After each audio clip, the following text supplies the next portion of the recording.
The name of my company is A Wedding Your Way. And when I started this company a few years ago, I gave great thought to what I wanted to call it, how I wanted to label it. And A Wedding Your Way is what I kept coming back to, because that's really the goal that I'm trying to do.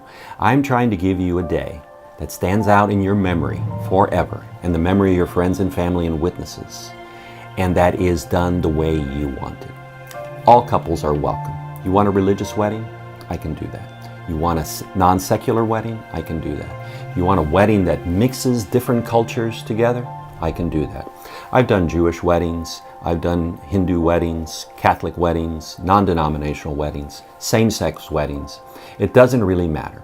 You're going to have plenty of things to worry about on your wedding day. One thing you don't need to worry about is your wedding officiant.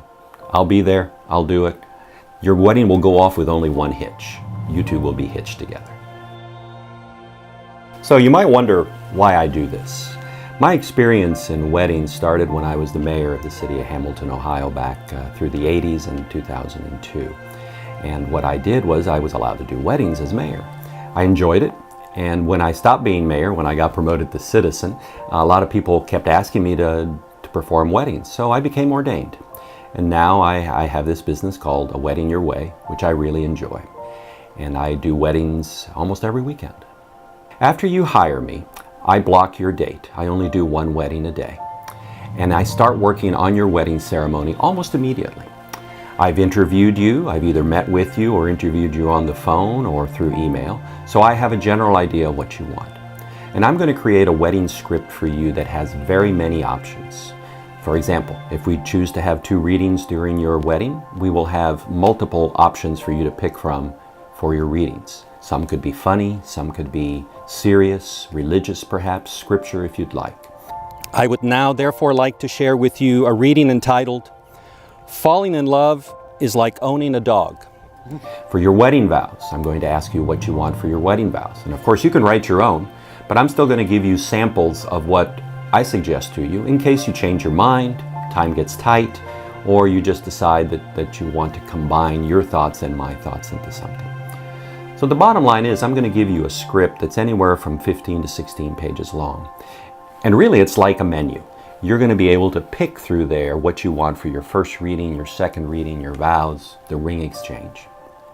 And that way you will have a lot of leeway on what you want to pick and what you want to do that day. I enjoy themed weddings, so if you want me to play Harry Potter, you want me to play a character from Star Trek, please, I'd love to do that for you.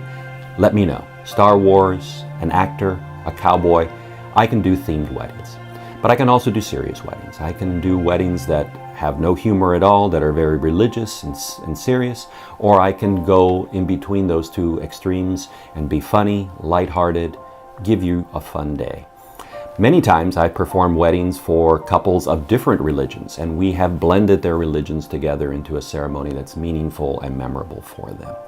So, a question that you really should be asking yourself right now, if you're looking at my website or on my Facebook page, is what do I want in a wedding officiant and what does this guy give me?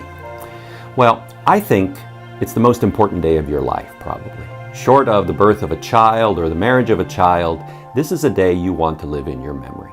So I want it to be about you. I've been to too many weddings where the wedding officiant is kind of like the Jimmy Fallon or Kimmel of the day. He's walking around the couple, he's talking to the audience, he's the center of attention. Not me. I make you the center of attention. If you want humor, I can be humorous. If you want serious, I can be serious. But I've been there, done that, and I know that Mr. and Mrs. is much more important than ordained minister. You want someone who's done this work before and done it often and knows what the possible problems are, what the possible pitfalls are, what you need to do to make it better that day. I will do that for you. I will work with you exclusively. That's your day. And I will make it your wedding and make it memorable for you. So I close by saying this to you. Let the adventures continue. Let them grow and abide. From this day forward, you shall never walk alone. Your heart will be his shelter. Your arms will be her home. By the power vested in me, I now pronounce you husband and wife, and you may kiss.